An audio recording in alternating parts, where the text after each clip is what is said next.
Hello everyone, welcome back to my channel Sharma classes. आज हम फिर एक बार मिल रहे हैं अगली वीडियो के साथ। इस वीडियो में हम बात करेंगे क्लास 10th की। हाँ जी, देखो यहाँ पे लिखा है क्लास 10, तो क्लास 10th की वीडियो है ये। इस चैप्टर में हम क्वाड्रेटिक इक्वेशन के chapter number 4 class 10th NCERT की उसके कुछ इंपॉर्टेंट क्वेश्चंस के बारे में बात करेंगे जो एग्जाम में बहुत ही ज़्यादा चांसेस होते हैं आने के।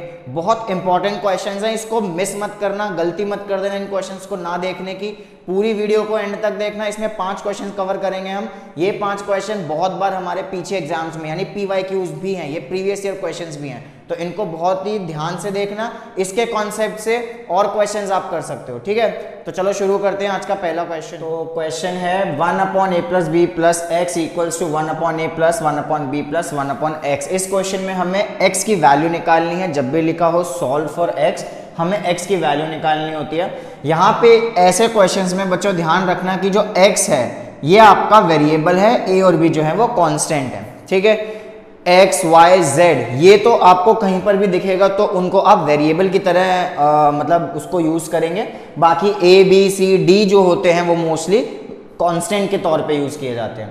तो अगर आपको दो जगह x दिख रहा है इस इक्वेशन में, इस क्वेश्चन में, तो आप क्या करोगे, x वाली टर्म्स को एक साइड पर लेके जाएंगे और बिना x वाली टर्म्स को दूसरी साइड पर लेकर जाएंगे, ठीक है। तो यहां से आपको देखिए कि आप दिख रहा होगा कि a + b + x, इसमें x आ रहा है और एक इसमें x आ रहा है, तो इस x वाली टर्म को इधर ले आओ। ध्यान रखना ऐसा क्यों किया जा रहा है, ऐसा इसलिए करते हैं कि वेरिएबल वाली टर्म को एक तरफ और बिना वेरिएबल वाली टर्म को दूसरी तरफ। इस साइड पे कोई भी वेरिएबल नहीं है, कोई भी x नहीं है, इस साइड पे x वाली टर्म्स आ गई। अब इन क्वेश्चंस को सॉल्व करने के लिए नीचे जो है इनका एलसीएम लिया जाता है। एलसीएम कैसे लेते हैं, इन दोनों को मल्टीप्लाई कर दो, नीचे वाली टर्म्स को मल्टीप्लाई, x और a + b + x। इसको सॉल्व मत करना अभी इसको ब्रैकेट में ही लेके चलना। नीचे वालों को मल्टीप्लाई किया, फिर इनको क्रॉस मल्टीप्लाई कर दो। एलसीएम लेने का सबसे आसान तरीका, x को इससे मल्टीप्लाई करा दो 1 से, तो x आ गया। माइनस का साइन है तो ब्रैकेट लगा लेना। a + b + x 1 के साथ मल्टीप्लाई होगा तो a + b + x ही आ जाएगा। इक्वल टू, इधर एलसीएम लेंगे, इधर भी सेम चीज करेंगे, नीचे वालों को मल्टीप्लाई, दोनों को मल्टीप्लाई कर दो। b को 1 से मल्टीप्लाई करेंगे तो b, a को 1 से करेंगे तो a आ गया, ठीक है। यहां तक समझ आ गया होगा। आगे देखो नेक्स्ट स्टेप में क्या होगा, इस ब्रैकेट को खोलेंगे, x माइनस, अब बाहर माइनस है तो ब्रैकेट के अंदर के साइन चेंज हो जाएंगे, तो -a - b और -x आ गया। ध्यान रखना बाहर माइनस होता है बच्चों, तो क्या करते हैं, ब्रैकेट के सारे साइन चेंज कर देते हैं। ये गलती मत करना, मतलब ध्यान रखनी है सारी बातें। अगर इन बातों का ध्यान नहीं रखोगे ना तो यहीं पे ही मार्क्स कटते हैं। फिर कहते हैं जी मम्मी पेपर अच्छा नहीं हुआ हमारा। क्यों नहीं हुआ भाई, गलती करके तो तुम खुद आए हो, है ना। मार्क्स नहीं आए जी हमारे, टीचर ने मार्क्स काट लिए। अरे टीचर तो तभी मार्क्स काटेगा ना जब गलती करोगे, तो इन गलती को करो ही क्यों। तो माइनस जब बाहर होगा, ध्यान रखनी है, गलती नहीं करनी कि जब ब्रैकेट होगा और बाहर माइनस है तो क्या करेंगे, हम सारे साइन चेंज कर देंगे। नीचे की टर्म ऐसे ही आ जाएगी, नीचे a + b + x, इसको हमें कुछ नहीं करना, इसको सिंप्लीफाई नहीं करना अभी, इसको ऐसे ही रहने देना है। अब देखो x और -x cancel out, equals to, इसको b + a लिखो या a + b भी लिख सकते हैं, अभी चलो कर लेंगे नेक्स्ट स्टेप में। अब देखो यहाँ क्या बचा, यहाँ बचा -a - b upon x, a + b + x equals to b + a upon ab। अब इधर देखो -a और -b दोनों में क्या कॉमन है, माइनस कॉमन आ रहा है, दोनों में है माइनस कॉमन, तो माइनस निकाला बाहर, अंदर क्या बचेगा भाई, यहां माइनस था, ब्रैकेट खुला था तो साइन चेंज हो गए थे। अब यहां माइनस बाहर निकाल रहे हैं, ब्रैकेट बंद कर रहे हैं, फिर से साइन चेंज हो जाएंगे। जब माइनस को ब्रैकेट के अंदर भेजा जाता है तो साइन चेंज होते हैं, माइनस को बाहर निकालते हो साइन चेंज होते हैं। तो जब माइनस को हमने कॉमन निकाला, बाहर निकाला ब्रैकेट के, तो ये a का साइन था माइनस, ये चेंज होके बन गया प्लस, और b का साइन था माइनस, ये भी चेंज होके बन गया प्लस। ठीक है भाई, आ गया समझ यहाँ तक, b + a अपॉन ab। अब देखो ये है a + b और ये है b + a, तो बेसिकली देखा जाए तो a + b, b + a एक ही चीज होती है, कैंसिल हो गए दोनों। यहाँ क्या बचा, यहाँ बचा -1/x, a + b + x equals to 1/ab। अब क्या करेंगे, अब कर दो दोनों को क्रॉस मल्टीप्लाई, इसको इसके साथ मल्टीप्लाई करा दो, इसको इसके साथ मल्टीप्लाई करा दो। जब दोनों को क्रॉस मल्टीप्लाई कराया जाएगा तो ab के साथ -1 मल्टीप्लाई होगा, क्या बन गया ये, -ab प्लस, और इसको 1 के साथ मल्टीप्लाई कराएंगे, प्लस नहीं आएगा, इक्वल टू आएगा। इसको जब इससे मल्टीप्लाई कराया तो ये क्या बन गया, ये तो ऐसे ही लिख देंगे हम। ठीक है भाई, क्या कराया है दोबारा देख लेते हैं एक बार। ए बी को -1 से मल्टीप्लाई कराया है, इसलिए माइनस ए बी आया। इस टर्म को इधर ले गए, 1 से मल्टीप्लाई कराया तो ये आ गया। ठीक है, अब देखो minus a b is equals to, अब ब्रैकेट को सिंप्लीफाई करेंगे। ये जब डिनोमिनेटर में होता है ना, तब हम इसको नहीं ओपन करते, तब इसको सॉल्व नहीं करते, हम इसको न्यूमरेटर में कोशिश करते हैं कि भाई न्यूमरेटर में ही सॉल्व किया जाए। तो x को जब a से मल्टीप्लाई करेंगे तो क्या आएगा, ax, ऐसे ही x को b से करेंगे तो bx, और फिर x को जब x से करेंगे तो x स्क्वायर आ गया। ठीक है, अब x स्क्वायर आ गया तो एक क्वाड्रेटिक इक्वेशन, चैप्टर ही क्वाड्रेटिक इक्वेशन का है, तो इक्वेशन बन गई। माइनस ए बी को इधर ले आओ, इधर बच जाएगा 0, ax plus bx plus x square plus ab। अब इसको थोड़ा सिंप्लीफाइड फॉर्म में लिख लेते हैं। क्वाड्रेटिक इक्वेशन की जो सिंप्लीफाइड फॉर्म होती है, स्टैंडर्ड फॉर्म होती है, वो कहती है कि भाई पहले आप क्या करो भाई, x स्क्वायर लिख लो, पहले स्क्वायर वाली टर्म लिखो, फिर x वाली टर्म्स लिखो, और फिर बिना x वाली टर्म लिखो। ये होती है general form, standard form quadratic equation की। अब देखो यहाँ से बनाओ पेयरिंग, इसमें से और इसमें से निकालो कॉमन। एक्स स्क्वायर प्लस ए एक्स में से कॉमन निकालो, क्या आएगा, x कॉमन आ जाएगा। यहाँ क्या बचा x, यहाँ क्या बचा a। इन दोनों में कॉमन क्या है, इन दोनों में कॉमन है जी b कॉमन है, क्या बचा x प्लस a। ठीक है, अब दोनों ब्रैकेट सेम हो गए। अब जैसे मिडिल टर्म में करते थे बिल्कुल वैसे ही बन गया ये x प्लस a, एक बार ये ब्रैकेट आ जाएगा और एक बार जो कॉमन निकाला है बाहर x प्लस b आ जाएगा। अब इसमें से हमें निकालनी है x की वैल्यू। चैप्टर नंबर 2 पॉलिनोमियल्स में पढ़ा था, जब ऐसे दो फैक्टर बनते हैं तो क्या करते हैं, दोनों को 0 के इक्वल कर देंगे एक एक करके। यहाँ से प्लस a है तो उधर जाके क्या हो गया, ये माइनस a, यहाँ ये प्लस b है तो उधर आके क्या हो गया, माइनस b। तो x की निकल गई हमारी दो वैल्यूज। क्वेश्चन में कह रहा था सॉल्व करो x के लिए, और यहाँ हमने x की दो वैल्यूज निकाल दिए। ठीक है भाई, आ गया है आंसर। ऐसे क्वेश्चंस एनसीईआरटी में बिल्कुल भी नहीं है, ये नॉन एनसीईआरटी क्वेश्चंस है, लेकिन आपके एग्जाम में आ जाएंगे, प्री बोर्ड में आ जाएंगे, या फिर आपके जो मिड टर्म आने वाले हैं उसमें आ जाएंगे। तो इन क्वेश्चंस की प्रैक्टिस करो। ऐसा एक क्वेश्चन है, ठीक है, ऐसे आपको बहुत सारे क्वेश्चंस भी मिल जाएंगे। आपके जो दूसरी आर.डी. शर्मा वगैरह बुक है उनमें काफी क्वेश्चंस मिल जाएंगे। ऐसे क्वेश्चंस पिक करो, ट्राई करो करने की। कॉन्सेप्ट क्या लगाना है, वेरिएबल वालों को एक तरफ लेकर आओ, बिना वेरिएबल वालों को दूसरी तरफ लेके जाओ। ठीक है, नोट कर लो, इसको नोट करो एक बार, दोबारा खुद करना पहले, फिर नेक्स्ट क्वेश्चन पे चलना। ठीक है भाई, चलो नोट करो, शुरू करो फिर। हाँ जी, हो गया फर्स्ट क्वेश्चन। चलो जी अगले पे आते हैं, सेकंड पे। इस क्वेश्चन को देखो ध्यान से। ये क्वेश्चन देखने में थोड़ा सा कॉम्प्लिकेटेड लगता है कि भाई इसका न्यूमरेटर डिनोमिनेटर का स्क्वायर है, काफ़ी अजीब सा लगेगा, बच्चे देखते डर जाते हैं इस क्वेश्चन को। बट अगर आप इसको ध्यान से ऑब्जर्व करो ना, तो आप इसको ना ऐसे लिख सकते हो, 2x upon x minus 5 whole square. ये बिल्कुल ऐसे ही लिखा है हमने। ठीक है, यहाँ पर देखो, इसको हम लिख सकते हैं 5 into 2x upon x minus 5। हमने इसको ना ब्रेक कर दिया 10x को 5 इंटू 2 करके। क्यों किया ऐसा, ध्यान से देखो, मुझे यहाँ पे दिख रहा था 2x अपॉन x माइनस 5, तो इसको भी मैंने ना उसी फॉर्म में बना लिया, उसी फॉर्म में बना लिया। उससे क्या होगा, उससे क्या होगा, आप ना इसको अब क्या करो, लेट कर लो, इसको लेट कर लो y, 2x upon x minus 5 को स्क्वायर नहीं लेना, सिर्फ 2x अपॉन x माइनस 5 को आप लेट कर लो। लेट करने से क्या होगा भाई, क्या फायदा हो गया, फायदा ये हुआ कि अब आप इसको जब पुट करोगे ना तो ये बन गया वाई स्क्वायर प्लस, अब इसकी जगह लेट किया था हमने, ये क्या आ गया 5y माइनस 24 इक्वल्स टू 0। देखो अब ये क्वेश्चन कितना आसान लगेगा आपको, अब ये क्वेश्चन देखो कितना आसान लग रहा है। यहाँ पे कितना अजीब सा लग रहा था, काफी कॉम्प्लिकेटेड लग रहा था कि भाई ये तो हमसे होगा ही नहीं। बस करना क्या है, ऑब्जर्व करना है, 10 को ब्रेक करो, देखो सिमिलर होगा, ऐसे क्वेश्चन ना सिमिलर होते हैं। तो ब्रेक करने के बाद हमारे पास ये इक्वेशन आ गई। अब इसको आप मिडिल टर्म लगाओ या फिर क्वाड्रेटिक फॉर्मूला लगाओ, दोनों में से कुछ भी लगाओ, आप सॉल्व करो इसको। हम क्वाड्रेटिक फॉर्मूला लगा लेते हैं, क्वाड्रेटिक फॉर्मूला बच्चों को इजी लगता है। क्वाड्रेटिक फॉर्मूला लगा लेते हैं तो y की वैल्यू निकलेगी, फॉर्मूला क्या होता है, minus b plus minus under the root b square minus 4ac upon 2a, ये होता है फॉर्मूला। अब b क्या है, b होता है y के साथ वाला नंबर जो कि है 5, पुट कर दो, minus 5 plus minus under the root, b की वैल्यू क्या थी 5, तो 5 का स्क्वायर 4। a क्या है, y स्क्वायर के साथ में नंबर नहीं है तो क्या आएगा 1 आएगा। c क्या है माइनस 24, साइन ले लेना 24 के साथ, छोड़ मत देना -24, ठीक है, माइनस का साइन ले लेना। अब इसको सॉल्व करो, 2a, अच्छा 2a भी तो है, a क्या पुट किया हमने 1 किया, क्योंकि वाई स्क्वायर के साथ कोई नंबर नहीं है, तो यहाँ आ गया 2 × 1। सॉल्व कर लो फटाफट से, y की वैल्यू साथ साथ करते जाओ, सॉल्व करते जाओ। तो y की वैल्यू क्या निकलेगी, -5 प्लस माइनस, रूट को सॉल्व करो, रूट को कैसे सॉल्व करेंगे, 5 का स्क्वायर आ गया 25। अब ध्यान से देखना, माइनस माइनस क्या है, ये प्लस है, माइनस माइनस क्या है, प्लस है।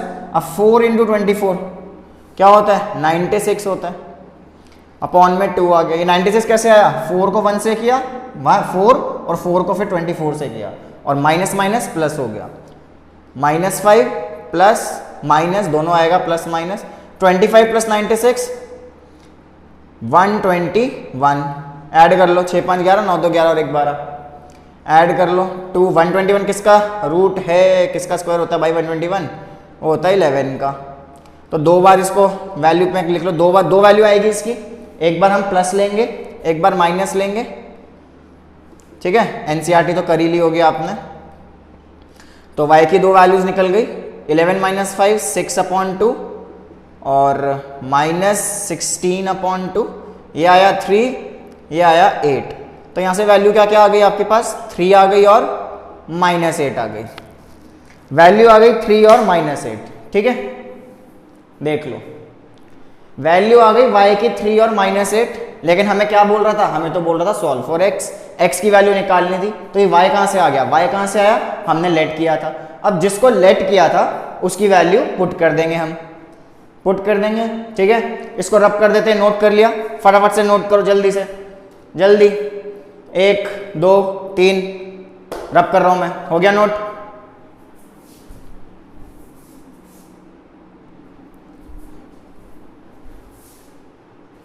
तो y की वैल्यू हमने लेट की थी, एक एक करके पुट करेंगे।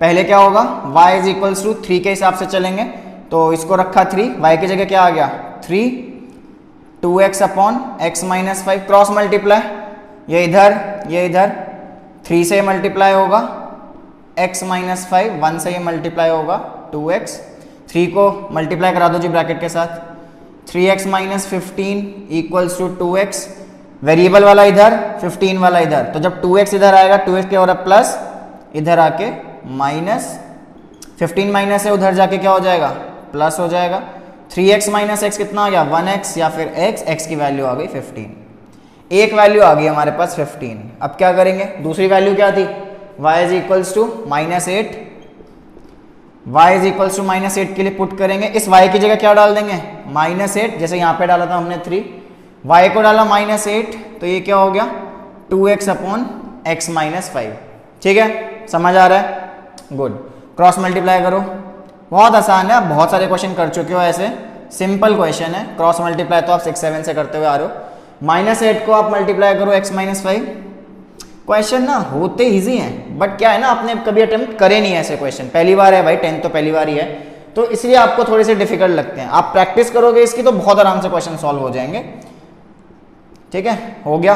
-8 को मल्टीप्लाई कर दो, जल्दी जल्दी कर दो फटाफट, -8 को -5 से क्या आया +40, 2x -8x + 40, अब क्या करो भाई, फिर से वही चीज, x वाली टर्म इधर, बिना x वाली टर्म उधर, -8x - 2x = अच्छा एक काम करो, कंफ्यूजन होती है ना ऐसे, तो -8x को भेज दो, 40 को यहीं रहने दो, बस 40 को यहीं रख दिया, -8x को उधर भेज दो, तो 2x + 8x, ये कितना आया 10x, 10 यहाँ मल्टीप्लाई हो रहा है, नीचे आके क्या हो जाएगा, ये डिवाइड हो जाएगा, तो x की वैल्यू क्या आ गई 4। तो भाई 2 वैल्यू पूछ रहा था, मतलब 2 नहीं पूछ रहा था, वो x की वैल्यूज पूछ रहा था, क्वाड्रेटिक इक्वेशन है इसलिए 2 वैल्यू आएंगी, तो x की वैल्यू आ गई 15 और x की वैल्यू क्या आ गई 4। आ गया समझ। तो भाई क्वेश्चन को देख के ना डरना मत, उसको समझो कैसे करना है, पहली बार कर रहे हो क्वेश्चन जिसमें से आपको तरीका पता लगाना है, ट्रिक कह लो या कुछ भी कह लो, मेथड पता होना चाहिए, ठीक है, एग्जाम में आ सकता है क्वेश्चन, इसको नोट करो, प्रैक्टिस करो, फिर बढ़ना नेक्स्ट क्वेश्चन पे, कर लो जल्दी से। क्वेश्चन नंबर 3 एक वर्ड प्रॉब्लम है, चलो पढ़ते हैं क्वेश्चन को। A train travels at a certain average speed for distance 54 kilometre and then travels a distance of 63 kilometre. Train problem है, एनसीईआरटी में भी ये प्रॉब्लम है, और ये एक प्रॉब्लम ही है तुम्हारे लिए, बच्चों के लिए बहुत बड़ी प्रॉब्लम है। वर्ड प्रॉब्लम तो प्रॉब्लम ही होती है सबके लिए। तो मैंने पहले भी बताया, जब भी ऐसी कोई वर्ड प्रॉब्लम होती है तो आपसे पूछ क्या रहा है, आप उसको लेट कर लो। क्या पूछ रहा है वो, लास्ट में देखो, what is it's first speed. तो जो दो केस बन रहे हैं इस क्वेश्चन में, अभी करेंगे डिस्कस। तो इसमें जो स्पीड है ना, आप उसको लेट कर लो। Let speed of train be x kilometre per hour. हमने ट्रेन की स्पीड को लेट कर लिया x किलोमीटर पर आवर। तो पहले केस में क्या होगा, अ train travels at a certain average speed for a distance of 54 kilometre. तो हमने क्या किया, पहले केस 1 बनाएंगे।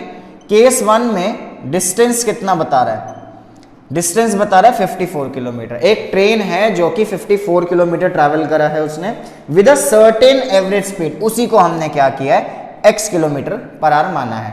तो यहां से स्पीड कितनी हो गई, हमने लेट करा है तो हम फिलहाल लिख लेते हैं इसको x kilometre per hour. Then travels a distance of 63 kilometre. देखो केस 2 आ गया, ये आ गया हमारे पास केस 2। इसमें डिस्टेंस कितना बोल रहा है, डिस्टेंस चेंज हो गया, 54 किलोमीटर था, अब कितना हो गया 63 किलोमीटर। डिस्टेंस चेंज हो गया। At an average speed of 6 kilometre per hour more than the first speed. यानी कि जिस स्पीड से वो केस 1 में चल रही थी ट्रेन, उससे 6 kilometre per hour, 6 kilometre per hour more है। मोर मतलब ऐड, तो इस केस के लिए स्पीड क्या हो जाएगी, x प्लस 6। ध्यान रखना 6x नहीं होगी, क्योंकि वहां होता 6 टाइम्स, 6x मल्टीप्लाई हो रहा है 6 और x, लेकिन 6x क्या होता है, टाइम्स होता है। यहां लिखा है मोर देन, मोर का मतलब होता है प्लस। तो स्पीड इंक्रीज बाय मोर, मतलब more than the first speed. ठीक है, 6 more than the first speed लिख लिया। अब लिखा है if it takes 3 hours to complete the total journey. Total journey को कंप्लीट करने में वो 3 घंटे लग रहे हैं। ठीक है, 3 आवर्स लग रहे हैं। ध्यान रखना टोटल जर्नी की बात करिए। एनसीईआरटी में जो एक क्वेश्चन ऐसा दे रखा है उसमें लिखा है 3 आवर मोर या 3 आवर लेस। ठीक है, वो केस अलग है, वो क्वेश्चंस अलग है। आप क्वेश्चन को ध्यान से पढ़ना कि कह क्या रहा है। क्वेश्चन में कह रहा है if it takes 3 hours to complete the total journey, यानी इसका टाइम और इसका टाइम मिला के 3 घंटे लग रहे हैं। तो इसका जो टाइम निकालेंगे वो कैसे निकलेगा, टाइम का फॉर्मूला डिस्टेंस अपॉन स्पीड होता है। तो डिस्टेंस कितना है 54, स्पीड कितनी है x। इसको हमने मान लिया t1, time of first case. और ऐसे ही टाइम का फॉर्मूला यहां पे लगाएंगे d/s। डिस्टेंस कितना है यहां पे 63, स्पीड कितनी है x प्लस 6, स्पीड कितनी है x प्लस 6। इसको हमने मान लिया t2। ठीक है, आवर्स में आएगा ये टाइम। अब देखो अकॉर्डिंग टू क्वेश्चन, क्वेश्चन में जो स्टेटमेंट दे रखी है time taken for the total journey. Total journey का मतलब है कि फर्स्ट केस का टाइम और सेकंड केस का टाइम दोनों मिला के कितना लग रहा है, दोनों मिला के कितना टाइम लग रहा था, 3 आवर्स लग रहे थे, तो 3 हो गया। अब इनकी वैल्यू पुट करो। t1 क्या है 54 upon x plus 63 upon x plus 6 equals to 3। देखो भाई इक्वेशन बन गई। इस इक्वेशन को सॉल्व करेंगे, एलसीएम लो इन दोनों का। जब एलसीएम लिया जाएगा तो अभी बताया फर्स्ट क्वेश्चन में कि नीचे वालों को मल्टीप्लाई नहीं करते, इनको सिर्फ ऐसे ब्रैकेट में लिख लेंगे और ये क्रॉस मल्टीप्लाई हो जाएगा। x प्लस 6 इससे मल्टीप्लाई 54 से, और ये x 63 से मल्टीप्लाई हो जाएगा इक्वल्स टू 3। सॉल्व करो, न्यूमरेटर सॉल्व करो। 54 को x से करेंगे तो 54x प्लस 54 को 6 से, 6 4 24, 6 5 30 और 32 प्लस 63x। अब ये जो x प्लस 6 है इसको हम क्रॉस मल्टीप्लाई करा देंगे नेक्स्ट स्टेप में। इसके नीचे 1 है, अब क्रॉस मल्टीप्लाई कराएंगे, साथ ही साथ x वाली टर्म को ऐड भी कर दो। 54x प्लस 63x कितना हो गया, 4 और 3 7, 6 5 11, 117x, 117x प्लस 324 अपॉन, अब ये जो x और x प्लस 6 है इसको मल्टीप्लाई करा देते हैं 3 के साथ। 1 को इससे कराया कोई फर्क तो पड़ेगा नहीं, 1 से तो कुछ भी मल्टीप्लाई कराओ, शरीफ सा होता है 1, कुछ भी नहीं कहता। ठीक है, x और x प्लस 6 को उधर ले जाओ, 3 से मल्टीप्लाई हो गया ये 3x और x प्लस 6। ठीक है जी, इक्वेशन समझ आ रही है। सॉल्व करते हैं। अब 117x और 324, 117x और 324 ऐसे ही रहेगा यहां पे।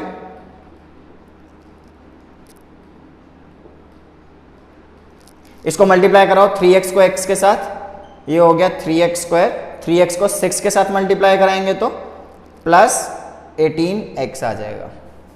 ठीक है जी, क्वाड्रेटिक दिख रही है अब ये बनती हुई।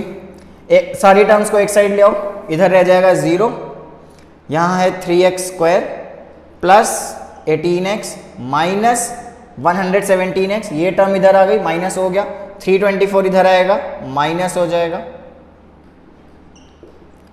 3x², अच्छा प्लस 18x और माइनस 117x। सॉल्व करो, प्लस माइनस माइनस, बड़ा साइन माइनस 117 का, सॉल्व करेंगे। 17 में से 8 गए 9, 10 में से 1 गया 9, 99x माइनस 324 इक्वल्स टू 0। तीनों में से कॉमन आ रहा है कुछ, चेक करो, चेक करो कुछ कॉमन है, क्या कॉमन है, 3 कॉमन आ रहा है, कॉमन निकाल लो, 3 निकाल लो common, x² minus 33x minus 3 1 जा 3 और 0 8। भाई 3 1 जा 3, 3 8 जा 24 मत करना, डिवाइड देख लेना ध्यान से, 108 है, 3 यहाँ मल्टीप्लाई हो रहा है, इधर जाके डिवाइड होके 0 बन जाएगा, x² minus 33x minus 108। Quadratic equation बन गई, क्वाड्रेटिक बन गई। ठीक है, मिडिल टर्म लगाओ या फिर क्वाड्रेटिक फॉर्म में लगाओ, जो मेथड आपको इजी लगता है वो लगाओ। हम क्वाड्रेटिक से सॉल्व करते हैं इसको, minus b plus minus b² minus 4ac upon 2a, solve करते हैं इसे, वैल्यूज पुट करो। b की वैल्यू क्या है, माइनस 33। ध्यान, अब देखो ध्यान से, एक माइनस तो फॉर्मूला है और एक माइनस कोफिशिएंट का माइनस है, 33 का भी माइनस है, तो 2 माइनस है, ध्यान रखना, minus minus 33 plus minus under the root minus 33 का square minus 4 into 1 into minus 108। बेटा कैलकुलेशन तो लंबी जाएगी लेकिन करना तो पड़ेगा, हॉट क्वेश्चन है, इंपॉर्टेंट क्वेश्चन है। ठीक है, इसको सॉल्व करो फटाफट से, मैं इसको रब करता हूं, आप तब तक इसको सॉल्व करो जल्दी से।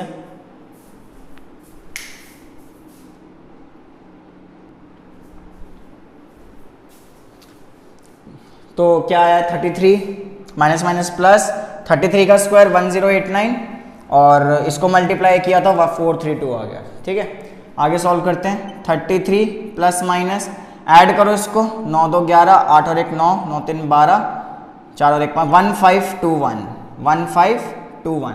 अब ये 1521 किसका स्क्वायर है, यहाँ पे होती है बच्चों को प्रॉब्लम कि भाई 1521 है किसका स्क्वायर। अब ध्यान से देखो, 33 का स्क्वायर किया तो 1089 आया और इसमें कुछ प्लस हो रहा है, यानी ये जो स्क्वायर होगा ये 33 के कोई बाद का नंबर ही होगा। ठीक है, 33 के कोई बाद का नंबर ही होगा। अब लास्ट में आ रहा है 1, तो लास्ट में आ रहा है 1 तो, और 1600 अगर देखा जाए तो 40 का स्क्वायर होता है, 40 का स्क्वायर होता है 1600, तो ये नंबर 1600 से तो छोटा है। ठीक है, 33 से बड़ा है और लास्ट में आ रहा है 1, यानी 9 9 जा 81, तो मुझे मिल गया 39।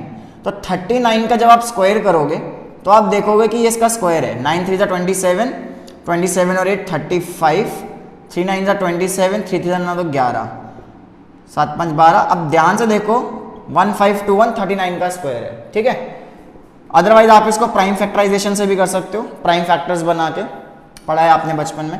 तो 1521 को आपने देखा 39 का स्क्वायर हो गया ये 39/2, और यहाँ से फटाफट से 2 वैल्यू निकाल लो जल्दी से, एक बार प्लस कर देना इनको और एक बार माइनस कर देना, वैल्यू निकल जाएंगी इसकी 2 वैल्यू, 33 प्लस 9, 9 3 12, 3 3 6 और 1 7, और 9 में से 3 गया 6, और यहाँ से -6/2, x आ गया यहाँ से 36, कैंसिल हो जाएगा ये 36 पे, और ये आ गया -3। भाई x लेट क्या किया था, x जो हमने लेट की थी वो स्पीड करी थी ट्रेन की स्पीड मानी थी x। अब भाई स्पीड कभी माइनस में तो हो नहीं सकती, since speed of train can not be negative, so x equals to -3 is neglected. इसको क्या कर देंगे, नेग्लेक्ट कर देंगे, देयरफॉर स्पीड ऑफ ट्रेन क्या आ गया हमारे पास, तो जो वैल्यू बची दूसरी पॉजिटिव वाली वो हमारी आंसर आ जाएगा, कितना हो गया 36 km/h।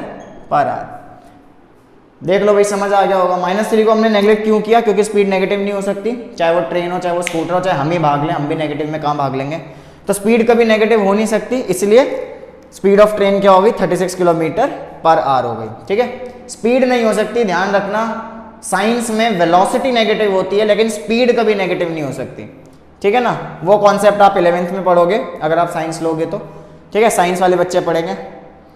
भैया पहले 10 तो कर लें। हाँ ये बात भी सही है, मन में तो यही बोल रहे हो। चलो कोई नहीं, पहले 10th करते हैं। Speed of train can not be negative, इसलिए x equals to -3, 36 kilometre per hour. चलो भाई सॉल्व करो, ठीक है। प्रैक्टिस करो इस क्वेश्चन की। करते हैं हम next question. Next question is in a flight of 600 kilometre an aircraft was slowed down due to a bad weather. भाई तापमान खराब है बहुत ज़्यादा और एक फ्लाइट जो कि 600 किलोमीटर ट्रैवल करने वाली है उसकी एयरक्राफ्ट की जो स्पीड है उसको स्लो कर दिया है, कम कर दिया है, ठीक है। It's average speed was reduced by 200 kilometre per our और उसकी स्पीड को 200 किलोमीटर पर आवर से कम कर दिया है। भाई कम कर दिया है, ठीक है, तो माइनस होगा। And time of flight increased by 30 minutes, 30 minutes late पहुंची है flight, time of flight increase हो गई। Find the duration of the flight. तो एक्चुअली में उसको कितनी देर में पहुंचना था, एक्चुअली में उसे कितनी देर में पहुंचना था, समझना इस क्वेश्चन को ध्यान से। तो let duration of flight be x hours, ठीक है। हमने मान लिया x आवर उस फ्लाइट को लग रहे थे अपनी जर्नी कंप्लीट करने में। तो अगर मान लो बैड वेदर ना होता, बैड वेदर ना होता यानी कि पहला केस, बैड वेदर ना होता तो उसको कितना डिस्टेंस ट्रैवल करना था उसको जर्नी में। भाई डिस्टेंस तो उतना ही रहेगा, डिस्टेंस है 600 किलोमीटर। बैड वेदर ना होता तो डिस्टेंस तो उतना ही रहता। स्पीड, एक्चुअल स्पीड कितनी से चल रही थी, एयरक्राफ्ट कितनी से चल रहा था। अच्छा ये ड्यूरेशन है तो हम टाइम लिखेंगे। टाइम कितना लग रहा था उसको, टाइम कितना लग रहा था, x आवर्स लग रहे थे, टाइम लग रहा था x आवर्स, ठीक है, टाइम लग रहा था x आवर्स। अब दूसरा केस, दूसरा केस देख लो। दूसरा केस क्या है, डिस्टेंस तो वही रहेगा। जब बैड वेदर आया, तापमान में आई खराबी, तो डिस्टेंस तो उतना ही रहेगा। टाइम को क्या हुआ, क्वेश्चन को देखो ध्यान से। क्वेश्चन में लिखा है time of flight increase by 30 minutes. 30 minutes मतलब कितना था पहले टाइम, x था, लेकिन ये क्या था, आवर्स था। तो इसको 30 तो ऐड करोगे आप, लेकिन साथ में 60 से डिवाइड भी करोगे। ध्यान रखना ये आवर्स है लेकिन 30 क्या दे रखा है, मिनट्स दे रखा है। तो मिनट्स को आवर्स में कंप्लीट करने के लिए हमने क्या किया, 60 से डिवाइड कर दिया, 0 0 कैंसिल, तो ये बन गया x प्लस, अच्छा 3 1 जा 3, 3 2 जा 6, तो ये बन गया x plus 1/2, x plus 1/2 hours, x plus 1/2 hours. तो ये हो गया T2 टाइम सेकेंड केस और ये है हमारा टाइम फर्स्ट केस। इसको टाइम में लिखा रहने दो। अब स्पीड कितनी हो जाएगी, स्पीड कितनी हो जाएगी, यहां स्पीड कितनी है, फॉर्मूले के हिसाब से डिस्टेंस अपॉन टाइम। डिस्टेंस कितना है 600 अपॉन x, और यहां पे स्पीड कितनी हो जाएगी, डिस्टेंस अपॉन टाइम।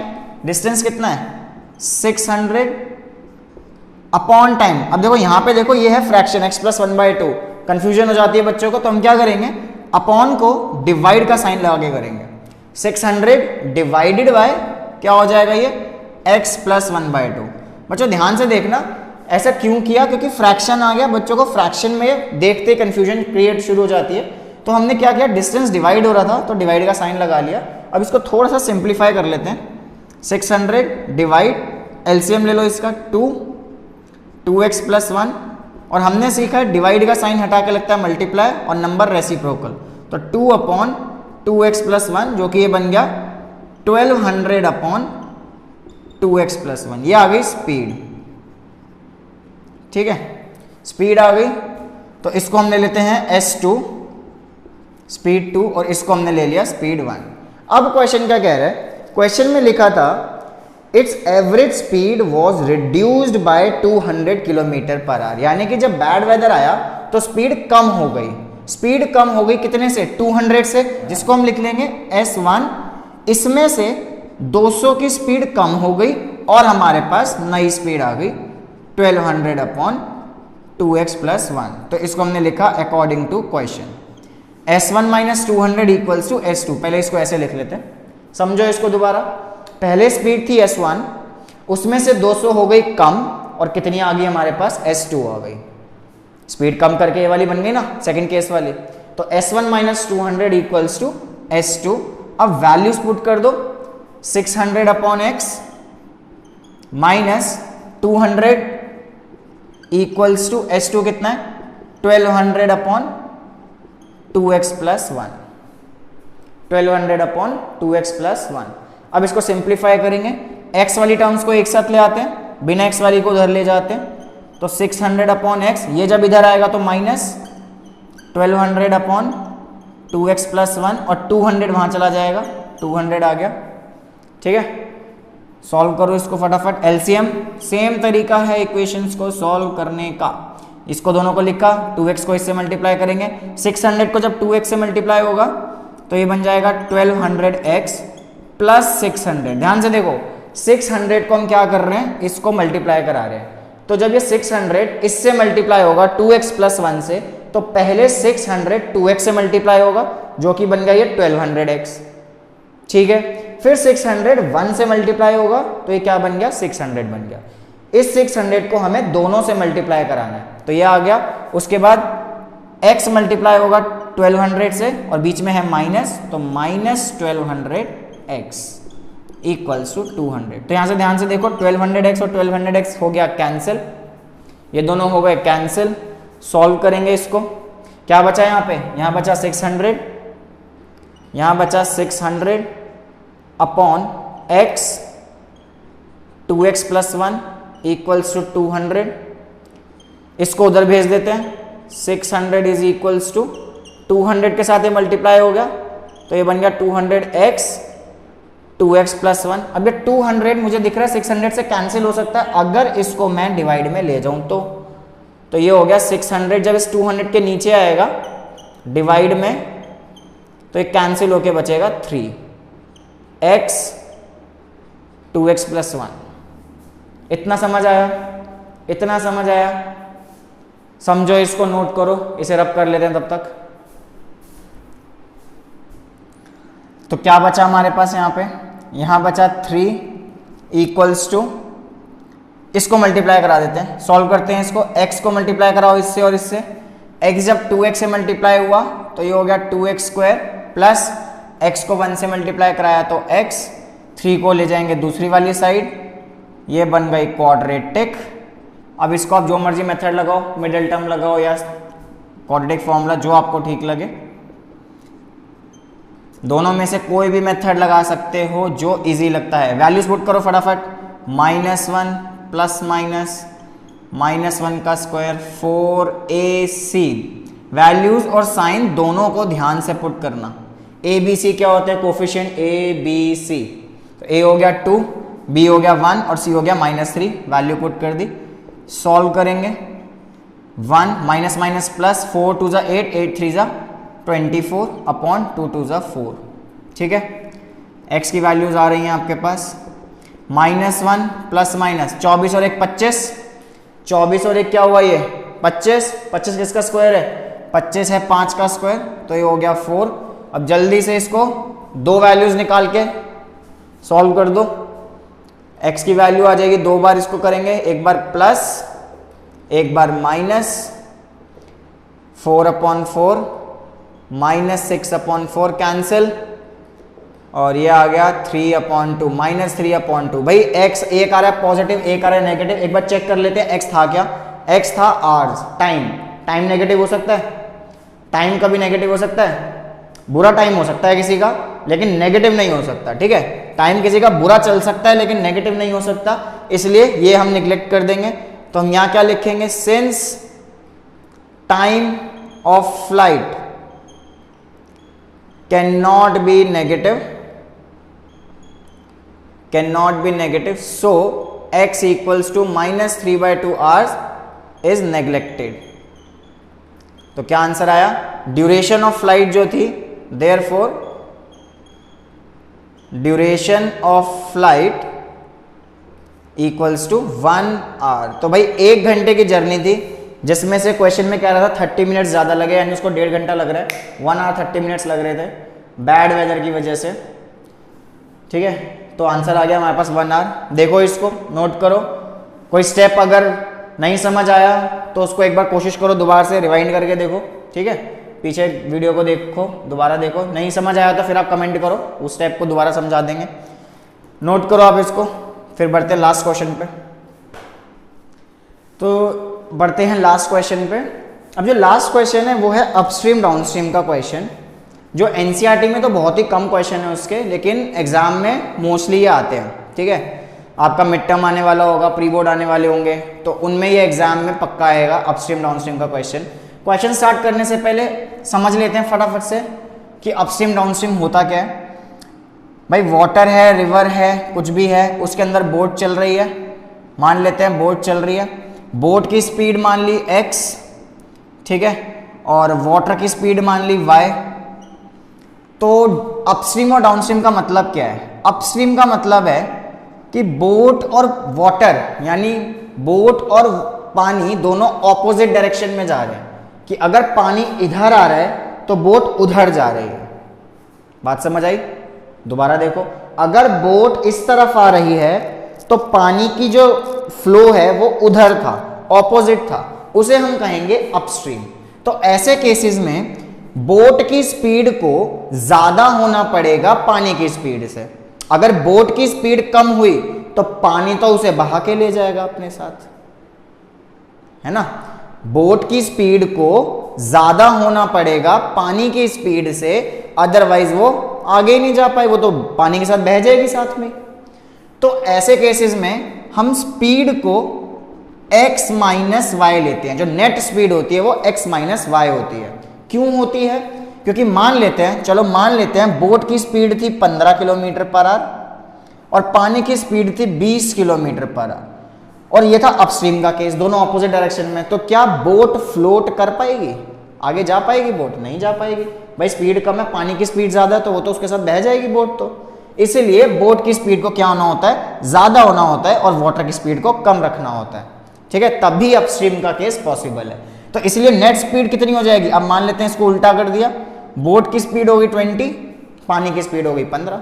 तो भाई कितनी एक्स्ट्रा स्पीड से बोट चल रही है? पानी की स्पीड 15 थी, तो बोट की जो 20 की स्पीड थी उसमें से 15 इसको यूज कर लेगा, वाटर की बराबरी कर लेगा, बचा कितना एक्स्ट्रा? 5।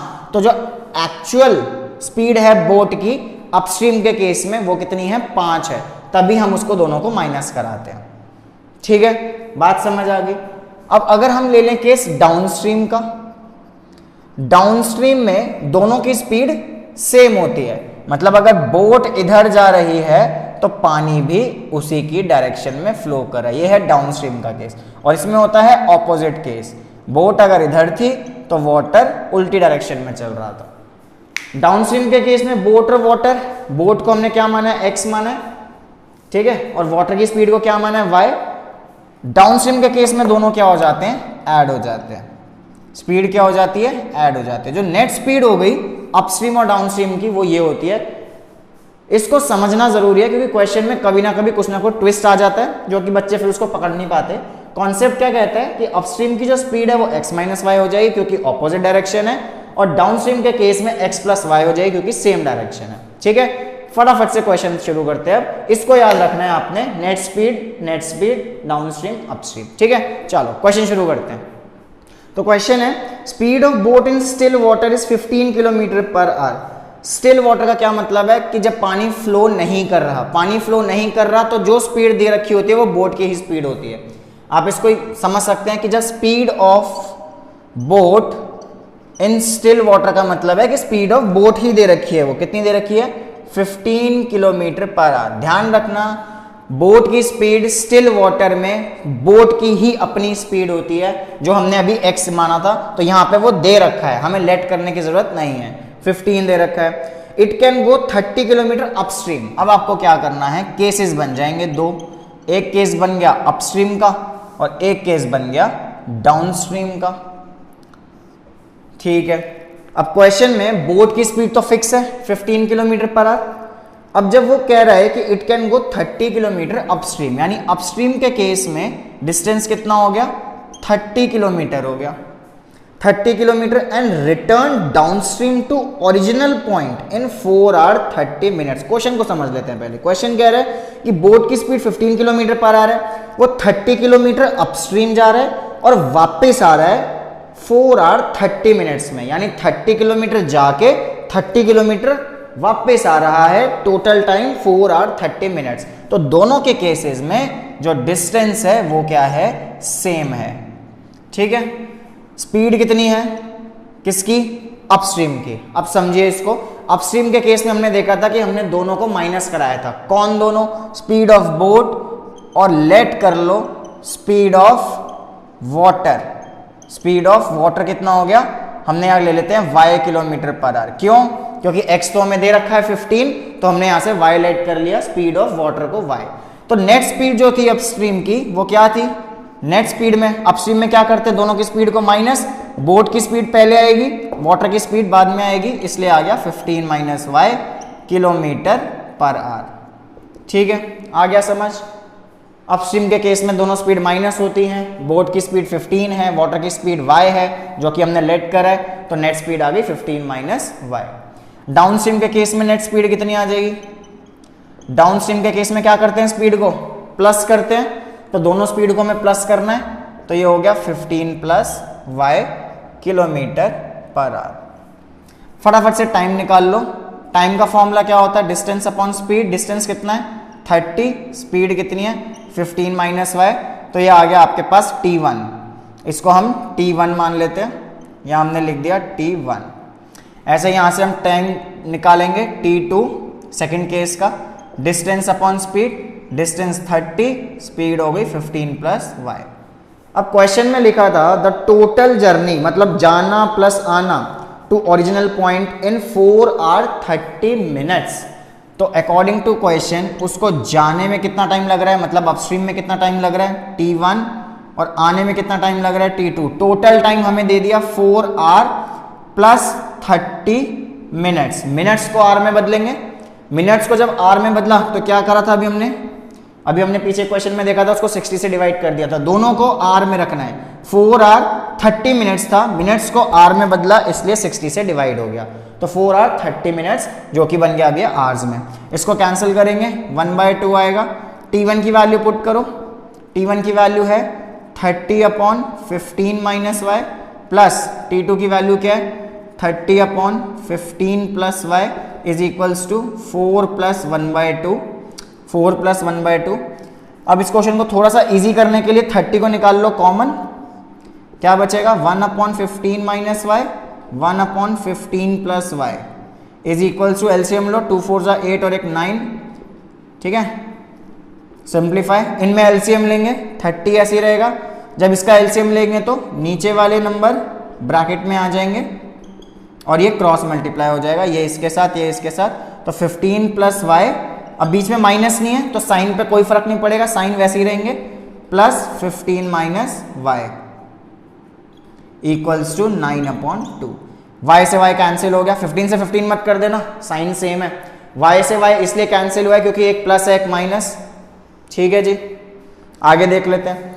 ये 30 यहाँ क्या हो रहा है, क्या हो रहा है 30 यहाँ पे मल्टीप्लाई, अच्छा क्या बचा यहाँ 15 प्लस 15, तो एक 30 पहले से था, एक 30 पहले से था और एक 30 आ गया 15 प्लस 15 करके, जो कि हो गया 30 अपॉन, ध्यान से देखो यहाँ एक आइडेंटिटी लग रही है a minus b a plus b, जो कि होती है a square minus b square, तो 15 square minus y square equals to 9/2। ठीक है, 30 इंटू 30 क्या हो गया 900 अपॉन 15 का square 225 minus y square equals to 9/2। अब 9 से ये कैंसिल हो रहा है, ये हो गया 100, 9 को इससे कैंसिल कर देंगे तो ये हो गया 100, क्रॉस मल्टीप्लाई करा दो, 2 को इससे क्रॉस मल्टीप्लाई कराया तो 200 is equals to 225 minus y square. Y square को उधर ले जाओ, वाई स्क्वायर को इधर ले आओ, ये हो गया वाई स्क्वायर, 200 को इधर ले आओ, ये हो गया 225 माइनस 200, माइनस करके कितना आया 25। वाई स्क्वायर 25 किसका रूट है, प्लस माइनस लगेगा, रूट 25 आएगा जो कि हो जाएगा प्लस माइनस 5।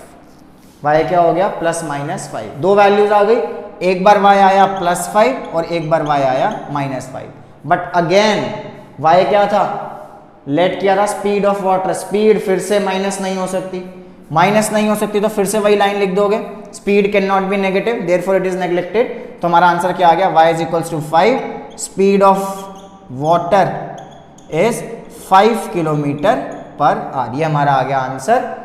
और इसी के साथ हमारे 5 क्वेश्चन कंप्लीट। ये बहुत इंपॉर्टेंट क्वेश्चंस हैं, ऐसे ही क्वेश्चन एग्जाम में आते हैं, इसी से रिलेटेड एग्जाम में आते हैं, चाहे वो ट्रेन प्रॉब्लम्स हो गई या फिर अपस्ट्रीम डाउनस्ट्रीम हो गया या वो सिंप्लीफिकेशन वाले क्वेश्चन हो गए, ऐसे ही क्वेश्चन एग्जाम में आते हैं बच्चों। ध्यान रखना है, इसकी प्रैक्टिस करो और ऐसे क्वेश्चन और करो, ठीक है। आगे और भी क्वेश्चन हम अपलोड करेंगे PYQs के, और इंपॉर्टेंट क्वेश्चन अपलोड करेंगे, तो बने रहिए हमारे साथ, ठीक है। शेयर करो इसको फ्रेंड्स के साथ अपने जो आपकी क्लासेस में है, ठीक है। आप स्कोर करो अच्छा, ऑल द बेस्ट, मिलते हैं नेक्स्ट वीडियो में।